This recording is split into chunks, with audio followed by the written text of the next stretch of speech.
I was in a close-knit group with Alex, Derek, and Emily. We yearned for adventure and looked for thrills anywhere we could. I was 25. Derek told a scary story one fateful night about a cabin that had been abandoned in the woods. He asserted that the location was cursed and a haven for horrific things. We were skeptical, but curiosity compelled us to investigate. We entered the woods with flashlights in hand and a mix of exhilaration and apprehension. As the sun fell below the horizon, lengthy shadows appeared to be reaching for us. What was to follow was foreshadowed by the ominous scene portrayed by the waning light. With their twisted branches covering the sky, the dense trees appeared to be plotting against us. The hair on our necks stood on edge as a bone-chilling wind whispered secrets to us as we delved deeper. The rustling of the leaves and the chilling of the air combined to produce an unsettling melody. Each step we took echoed our beating hearts like a drumbeat. After what seemed like a lifetime, we came to the cabin, a dilapidated building that exuded evil. The weight of its deteriorated wood's past transgressions made it groan. The windows gave us a hollow, knowing look as they glared back at us. We were surrounded by a deafening hush, as if the woods themselves were holding their breath. Derek cautiously opened the door, revealing a dark room that seemed to savor the light. The smell of rotting permeated the air, clinging to our senses. Shadows danced, forming ominous forms that appeared to be taunting us. But we succeeded because of our willpower to face our worries. Broken furniture and a cemetery of forgotten memories filled the first room. The long-buried mysteries of the cabin seemed to be spoken by the walls. As frigid fingers appeared to trace our spines, goosebumps appeared on our skin. Uncertain of what lay ahead, we looked at one another uneasily. While the rest of us visited another room, our unease increased with each step. Emily proceeded into a dim hallway. The mood tightened up in the faint light, like the walls were pressing in on us.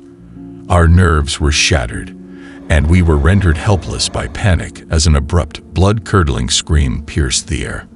Emily was hiding in a corner, her eyes wide with fear, so we hurried to find her. She described a terrifying meeting with a mysterious figure whose presence was oppressive and evil. The cabin appeared to have its own pulse, an ominous beat that reverberated through our bodies.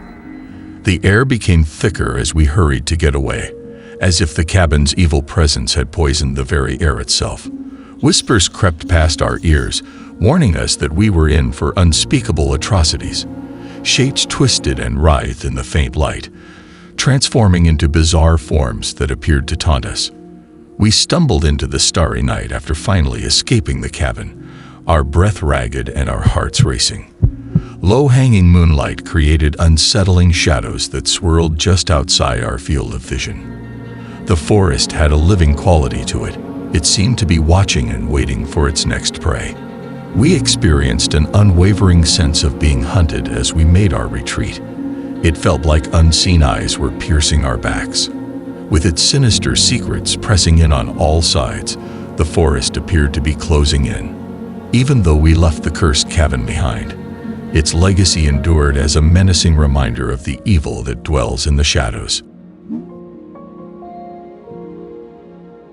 My friend Alex and I were accustomed to hearing the terrifying tales that were passed about the community growing up in a rural settlement tucked away in the middle of the Romanian mountains. We were taken down a terrifying path by our curiosity about the old, deserted mansion on the outskirts of the settlement. We were both 17 at the time, and our fascination with the dilapidated mansion peaked in the summer of 2005. The villagers warned us not to go there in hushed tones as they discussed it. They said that it was cursed and possessed by the ghosts of its previous occupants. Despite the terrifying stories, Alex and I decided to travel one evening. The terrain had a melancholy tone due to the cloudy sky. The path leading to the mansion was lined with tall, gnarled trees, with their branches extending like skeletal arms. I felt a sinking feeling of dread as we got closer to the mansion. The structure was intimidating to look at, with its windows broken and the roof sagging with the passage of time. We were invited to enter the unknown by a shattered wrought iron gate that was in our path. We were able to enter since the front door was still hanging on the hinges. The air was thick with the smell of rot and must.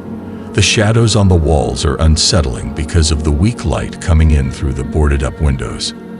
The hallway reverberated with our footsteps, emphasizing the eerie silence all around us. Our flashlights provided a glimpse of the vitality that once flourished inside the estate as we gingerly investigated it. The furniture had been covered in dust for years, and the faded wallpaper still showed signs of its former splendor. However, there was an unexplainable chill in the air, and we could not shake the feeling that we were being watched. Moving on, we went into a space with a huge, elaborate mirror. Although our reflections were staring back at us, the mirror appeared to be moving as we went away, as if something was amusing us for being so curious. My skin itched with goosebumps as I nervously glanced at Alex. We entered the basement and pulled up a worn-out carpet to reveal a secret trapdoor. Even though our findings sent chills down our spines, we continued to explore the depths out of curiosity. The temperature dropped, and the eerie sound of water dripping echoed. We could only make out the outlines of the shackles on the walls and the rough wooden table in the middle in the dim light of our flashlights. As we pieced together the awful truth, our hearts began to rush. Previously, the mansion had been home to unimaginable horrors and a torture and agony chamber. A loud crack that suddenly resonated from above stopped us in our tracks. We looked at one another nervously as fear filled the air. When we attempted to return to the main floor, the front door suddenly closed, keeping us within. Our shouts for aid resounded through the deserted halls as we banged on the door in a state of panic. When all hope appeared lost, a terrifying promise of something evil hiding in the mansion's depths was whispered in our ears inaudibly. Our headlamps flickered, producing horrifying shadows along the walls that danced. Unsettling reality struck us as the mansion appeared to encircle us. We weren't on our own. Our curiosity turned out to be our undoing because the troubled ghosts of the mansion's tragic history had awoken. Our screams added to the symphony of terror that had been haunting the mansion for decades as the frightening laughter of unseen monsters resonated in the oppressive darkness. Since we were young, Derek and I have been close friends. We frequently retreated to our little lairs to escape the outside world. We always had a place to retreat to, whether it was the peaceful area of the schoolyard or the nearby skate park. In Derek's backyard, we finally constructed a treehouse that was subsequently occupied by Derek's younger brother and his pals.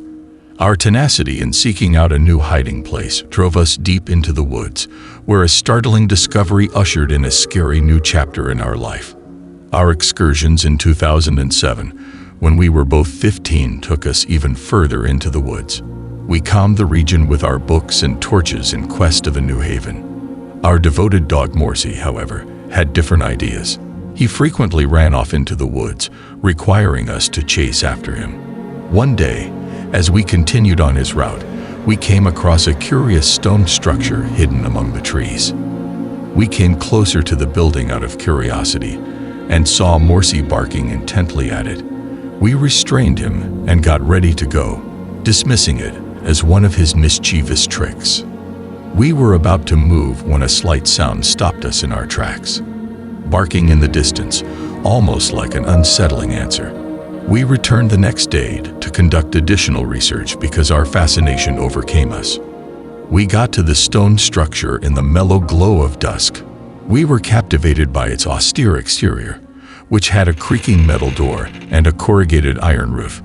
We investigated the interior and discovered it to be lifeless, with an eerie mood created by the cold stone floor. We moved in blankets, pillows, and even a battery-operated lamp to make it into a comfortable haven because we were determined to make it our own. We loved our new hiding place and spent countless hours reading and conversing as the days went into weeks. We enjoyed music tales and the soft patter of rainfall on the iron roof. In spite of the calm, a disturbing episode permanently changed our impression of our hiding place. We heard a slight creak and approaching footsteps one rainy day as the calming rhythm of the showers lulled us to sleep. As the footsteps circled the structure, the mood changed and dread descended. We both felt panic when the door flung open, letting the wind and rain surge in. We struggled to peer through the darkness, but all we could make out was the pitch-black expanse of the woods beyond. We watched as the door slammed shut, enclosing us in an unwelcome presence, paralyzed with horror. It was a terrifying moment, with the heaviness of the unknowable hanging over everything. Our once-loved hiding hole was now contaminated by a menacing power, and our sanctuary had changed into a place of fear.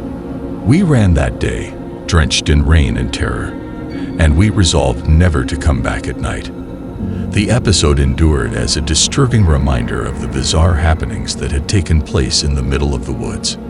The stone structure held secrets we feared not reveal, and the unidentified creature that had infiltrated our sanctuary tarnished our hiding for all time. We still avoid that stone structure because it serves as a chilling memory of the strange and terrible encounter that disturbed the tranquility of our once adored haven.